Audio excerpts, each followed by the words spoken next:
Walking up these stairs is Kayla Hodgson, who has just come from working her shift as a bottle waitress. For the past 3 hours, there has been a delivery rider roaming this very complex, waiting for Kayla to return, and no one knows that this is no food delivery at all. This is a woman with a vendetta. Now the sheriff's office is officially calling this a murder investigation. Oh my God, she's dead. Because just hours later, Kayla would be found killed inside her very own apartment. All officers know is that Kayla's murderer has been the woman in this footage all along, flying from New York to South Florida, over 1,000 miles, preparing what she believes is the perfect homicide plot. Now it's a race against the clock to figure out who this woman is before she slips away.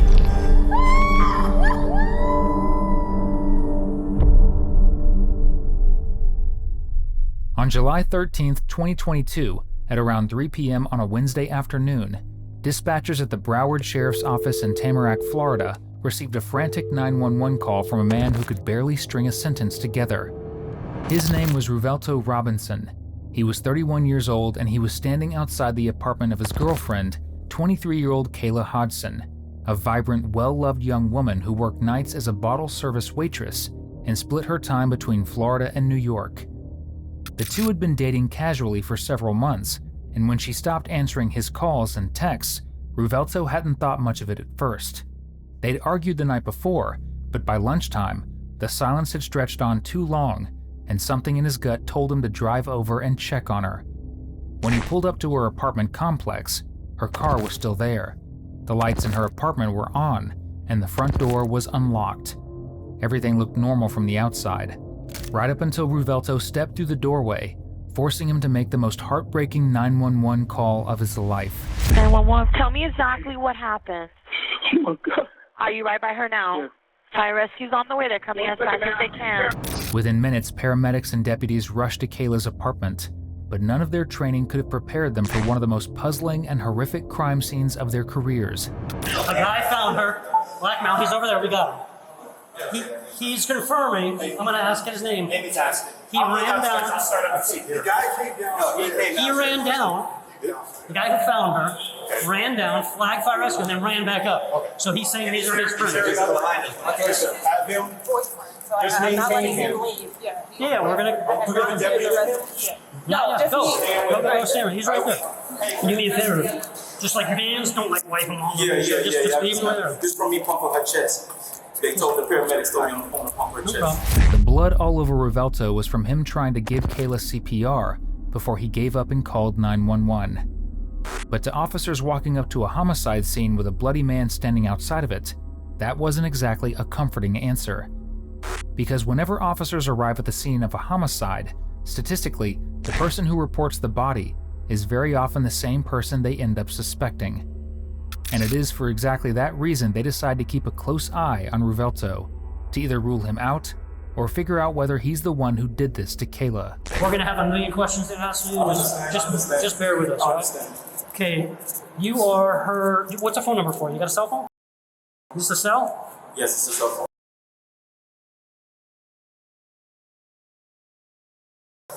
Do me a favor. Just like your hands, don't like wipe them all. Just leave them there. This from me pumping her chest. They told the paramedics to on the pump her chest. Problem. Okay, so how do you know her? That's like my girlfriend. We've been messing around for like over a year now. Okay. I'm moving because of COVID and all that shit. So okay, you understand? Okay, I'm sorry. No, I'm not trying to be rude. Oh, it's so okay. So you've been dating her for about a year? Yes. Are you her only boyfriend? I have no idea. Okay, Just no messing problem. around. Okay. And for about a year. Yes. How did you meet her? We met at a party through mutual friends. Okay. One of her friends deals with one of my friends. Who does she live here with? Her mother's a travel attendant. Mother is a traveling Not attendant. a travel attendant. Flight attendant? Flight attendant. I'm sorry. When's the last time you spoke to her? And I want to block access. Yesterday. Yesterday at what time? Right before she went to. Matter of fact, I came here yesterday to pick up some money from her around. I had a flight. I came in. I had a flight. I say I got here around 7 o'clock. 7 o'clock yesterday, and she broke the party. Hold on. You were here yesterday at 7 o'clock. 7 o'clock. PM or AM? PM. 7 PM you were here. Yes. And she was here. She was here. It was her and her dog. You said you picked up money from her? Yeah, I picked up money from her. I had some money because I do real estate. Okay. And I had some money wired to her. Oh, I okay. got the money from her. Okay, hold on one second. Where is her dog now? Her what? Her dog. It's not. I heard. I thought it was in her home and her mother. It might be, I don't know. Okay. Okay. I didn't search the house when I was Okay. So you picked up money from her yesterday, last night, and then what'd you do? there. I went home. Okay, and then what? That was it. I was home all day. I was home all night. Okay. And this morning, today, I got up. I called her. She wasn't answering. I know she Okay. worked the party last night. I know Okay. she's a bottle girl at a party. She what? She's a bottle girl at a party. She works a Jamaican party every weekend. Hold on. Every Tuesday, I mean. Where's that at? It's right down the road in this plaza down here. I don't know the exact place, but it's a plaza. On Commercial or no? In Lauderhill? On commercial. On Commercial? Yeah, I think it's on commercial. So she works a Jamaican party every Tuesday night. Every Tuesday. She's a bottle girl. Yeah, she's a waitress. Okay, what time does she usually work that until, approximately? 4. 4 p.m.? 4 Yes, a.m.? 4 a.m.? 4 a.m., yeah. Until 4 a.m. Okay. So she went to work last night? You sure? Or you don't I'm know? not sure. I Okay, didn't yes. talk to her from I left her. Okay. When I left, I didn't Okay. talk to her for work. So then what? You called her when? I called her. Or she called you or what? No, I called her this earlier this afternoon, or in the AM, like 10. Okay, and then did you speak to her? No, I didn't speak to her. And I sent her a text, and my text said delivered. And then after a while, her phone just started doing like, it just started, as soon as I called it, automatically just hung up. It didn't ring, it didn't do anything. So I was like, I was kind of getting angry. I'm like, yo, if you Listen. So I was texting her, like, yo, why you not answering the phone? So now I'm like, okay, I'm just gonna swing by. I'm gonna come by. Okay. When I came by the first time, she usually parks in the handicap because she has a handicap sticker. Okay. So I parked outside of the outside of the handicap, and I didn't see her car. Okay. So I'm like, all right, let me just come knock. I knocked on the door. Okay. I heard her dog, but she didn't come in. She's a person, she doesn't leave her dog, especially if her mother's not here. Okay. So I was like, okay, whatever. I went back. I left. I went to go get something to eat, and I was like, I'm still calling her and texting her. It's still the same thing. So I drove back again to see if she came back home or anything. Do you see her car down there at all? When I came back the second time, I went around the loop. I looked through the gate. I seen her car parked on the outside of the apartment complex. So I drove my car around and I looked at her license plate because when she comes to my house, I have to register her car. So I looked at the license plate. I'm like, that's her car. So now I come up, now I'm banging on the door because I'm like, your car is here. I'm banging on the door. And then I just check the door. And I check the door open, and she was right there. Almost immediately, one detail jumps out at the officer. The front door had been unlocked when Ruvelto found her. But everyone who knew Kayla would say the same thing later on. She was really security conscious, almost to a fault. She simply wasn't the type to forget the deadbolt on her own apartment door. Which means one of two things had happened. Either she had genuinely forgotten to lock it that one time, or someone had slipped in the moment she got home, killed her, and walked right back out. When you came back, then you saw her car. Yeah. Saw her car. Outside. Does she ever park on the outside of the apartment? Do you know? No, that's unusual. I've never seen her park on the outside unless last night it was packed. I don't know. Okay. Yeah, right. That's the only logical reason I Okay. could see. You came over, you banged on the door. Banged on the door, then tried door. When you tried the door, it just opened. Yeah, the door was open. It was closed. Yeah, obviously. And then As when it you- shut, yes, yeah, it was shut. But that's why it wasn't locked. That's why I didn't realize the first time when I came and knocked, I didn't even check it. Okay, so but then open- the second time after I seen her car, I'm like, no, Now, I haven't been there yet. When you opened the door, where was she at when you opened it? just how she is now. I didn't see her yet. Okay, so she's facing, her head is facing this way, and her arms is out right here. Right As soon there? as she's walking by the island Okay. in the kitchen on the left side of the island. So literally on the Did you left side. see anything unusual besides the fact that she left? No, nothing out of the ordinary I was seeing besides that. Was there anything around her? Anything near her? She had a hookah. She had a hookah. Her hookah rope. I mean, her hookah hose was under her. Okay. Okay. Okay.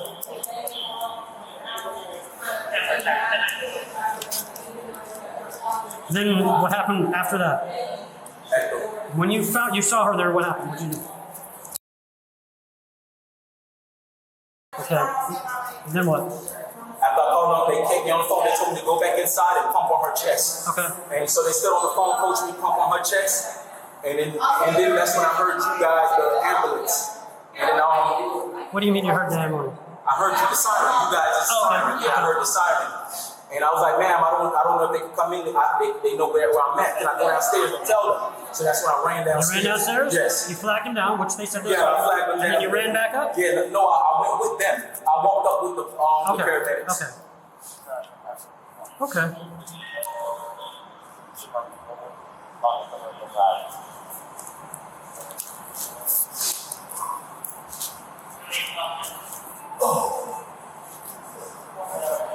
Okay. All right.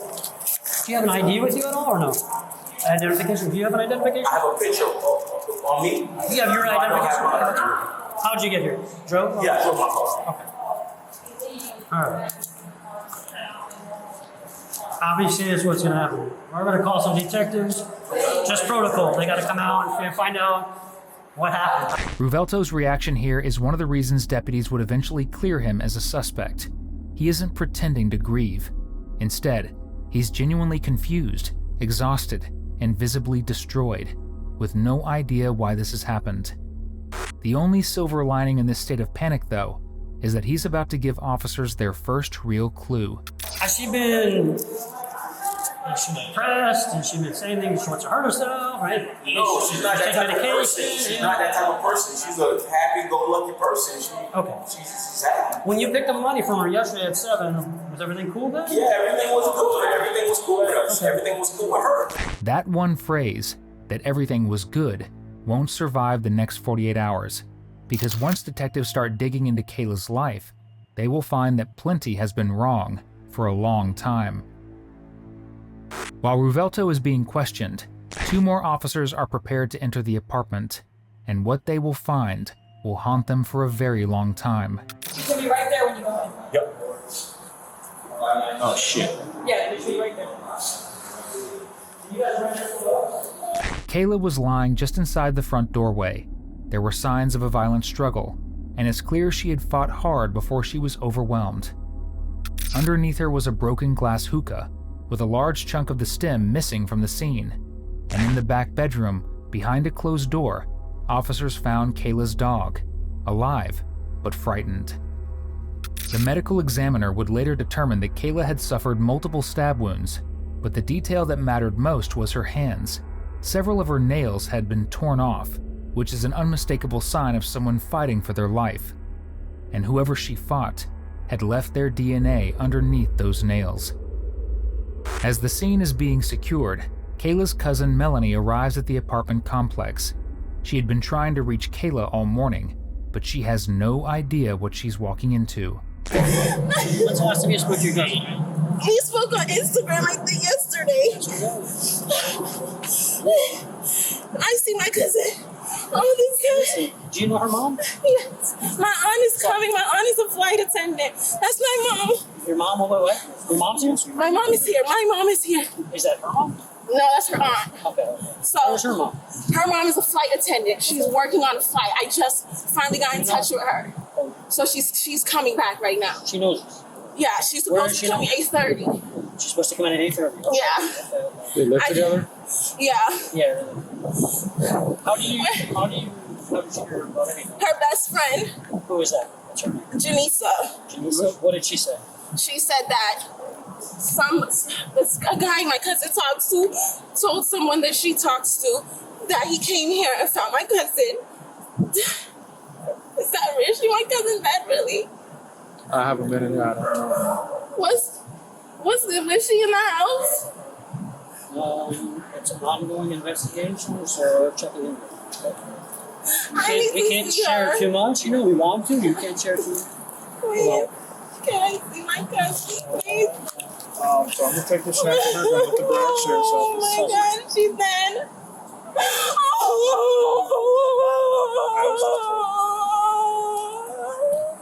Very sorry for your loss.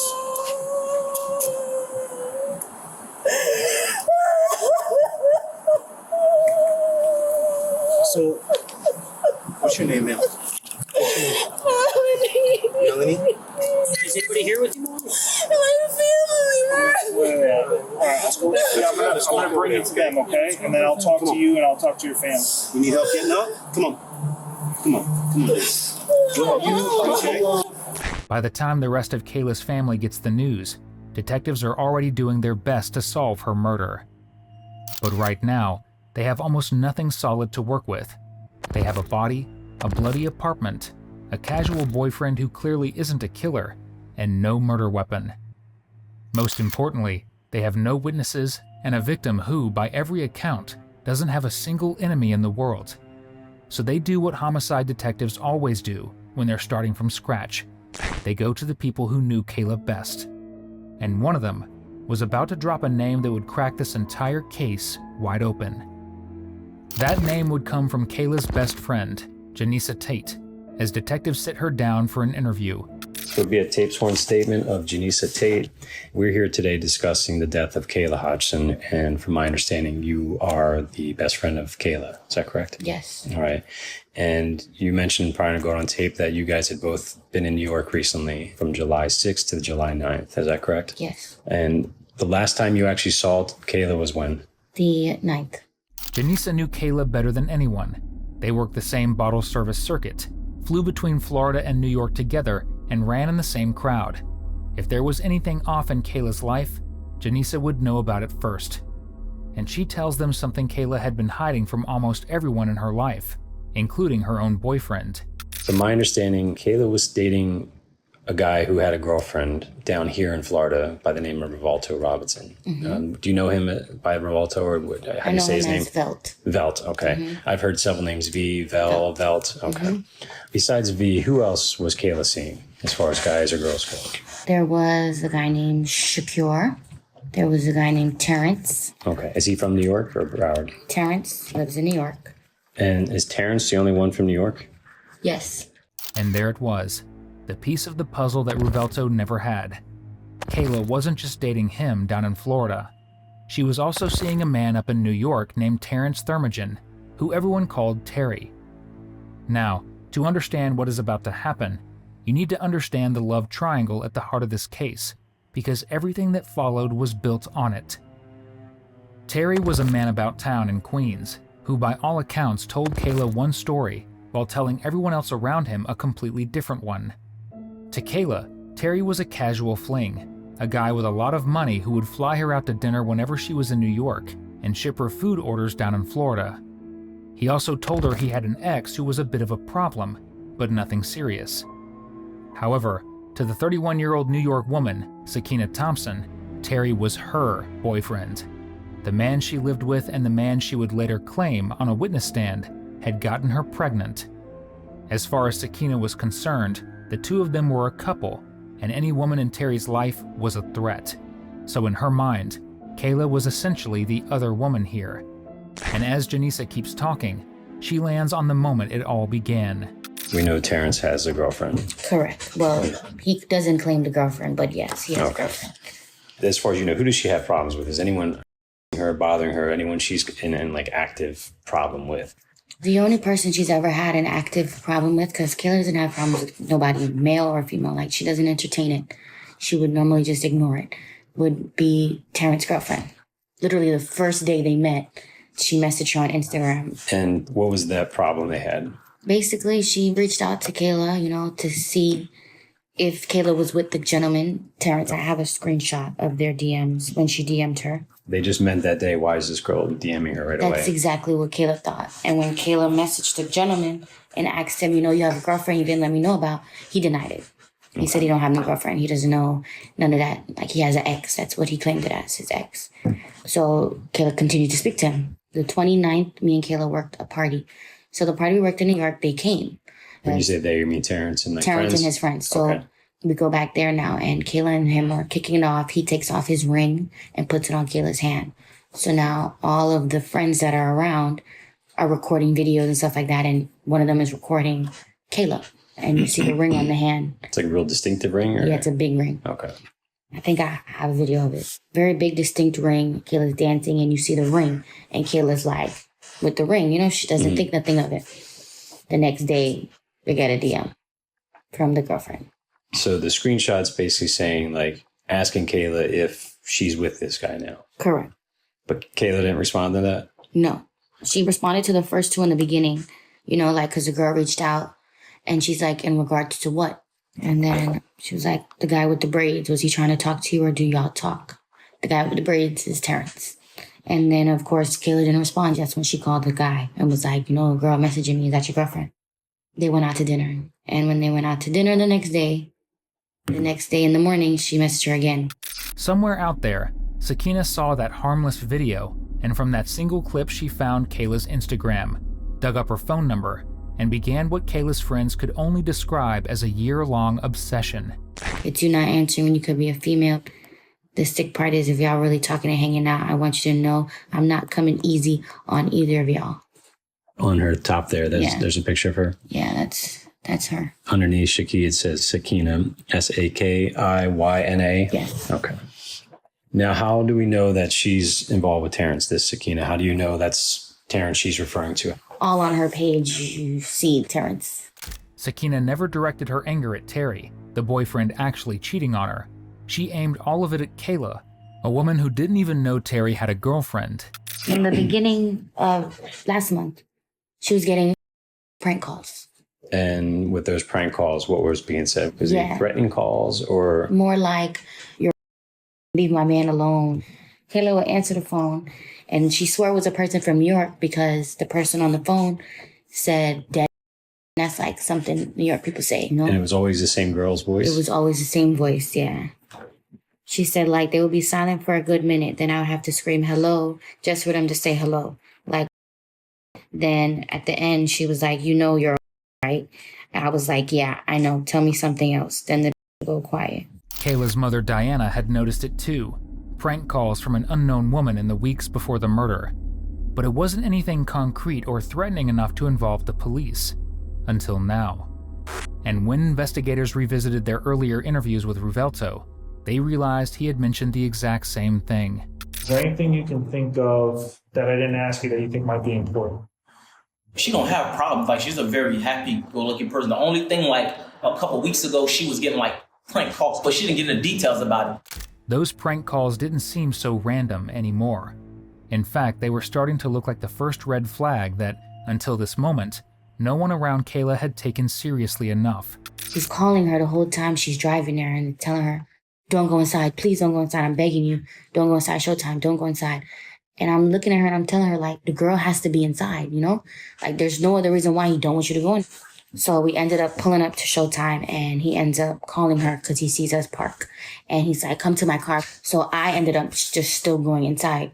I text her first and I was like, the girlfriend is here. I seen her at the end of the bar waiting. So you saw her in there and she's just sitting there by herself? Was she with anyone? By herself, hands crossed at the end of the bar, no drink in front of her, just sitting there. But that's where the guy was, the guy that I was going to go meet. And I gave him a hug. And then I looked down and I seen her. And when she seen me, she looked at me. Then she looked past me and she didn't see Kayla.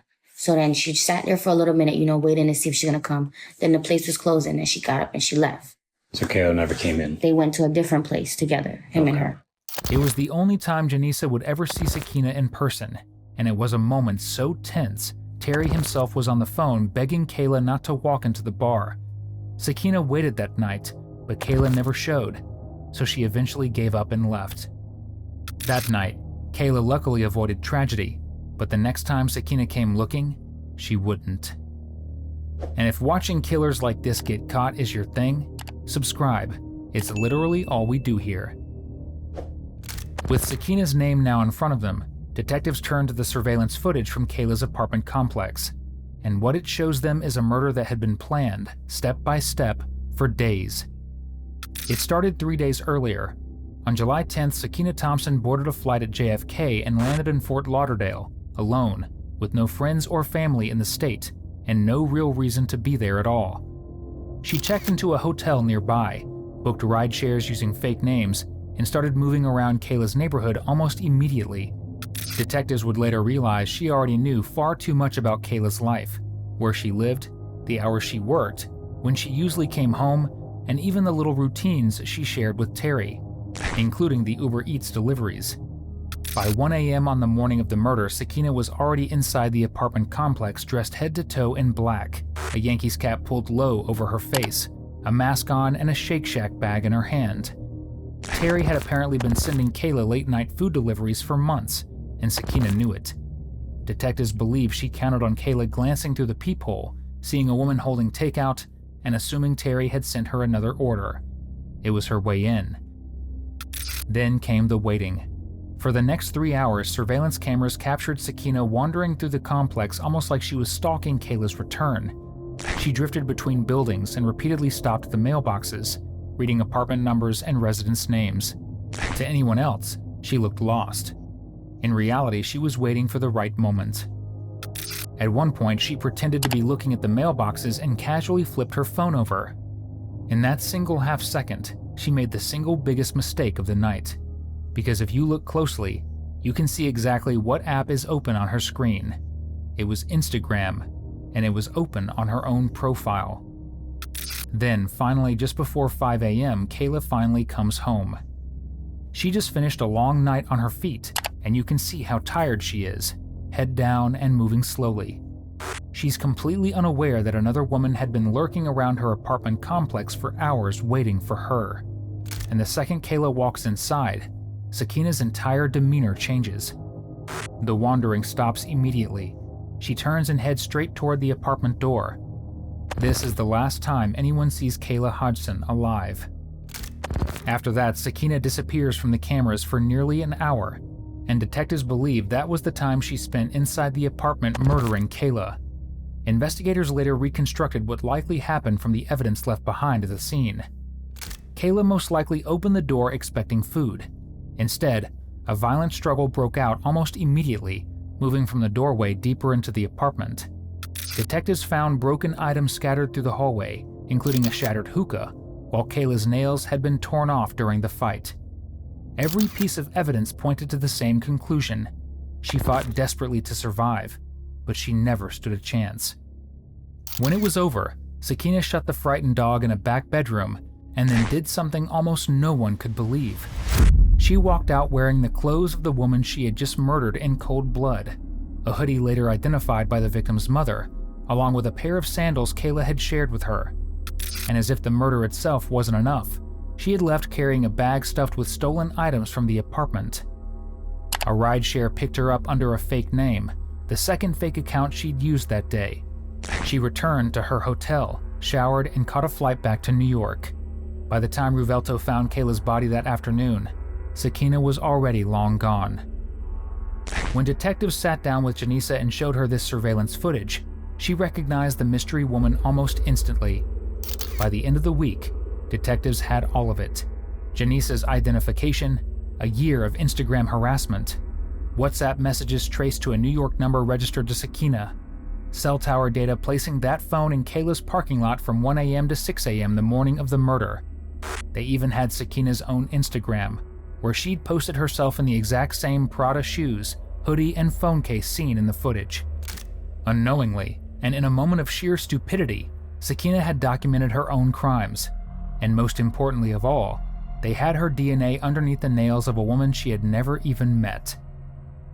On August 3, 2022, Sakina Thompson was taken into custody in Queens, New York with the assistance of the NYPD and the U.S. Marshals. Inside her purse, deputies found her return airline ticket from her trip to Florida, still tucked away as if it were a souvenir. She refused to give a statement and lawyered up immediately. In fact, she would not say a single word to police about Kayla Hodgson until she took the stand at her own trial, almost 3 years later on September 30th, 2025. And on the 9th day, against the advice of just about every defense attorney watching the case, she took the stand to testify in her own defense. And what she said was genuinely unbelievable. I told her I was pregnant, so I felt like she was trying to hurt me and my baby. I didn't just fight for me, I fought for me and my baby. She just starts grabbing my hair and punching me. Punching you where? My face. Where on your face? Point to it for her. I don't remember, but everywhere on my face. You don't remember where she was punching you in your face? In my face.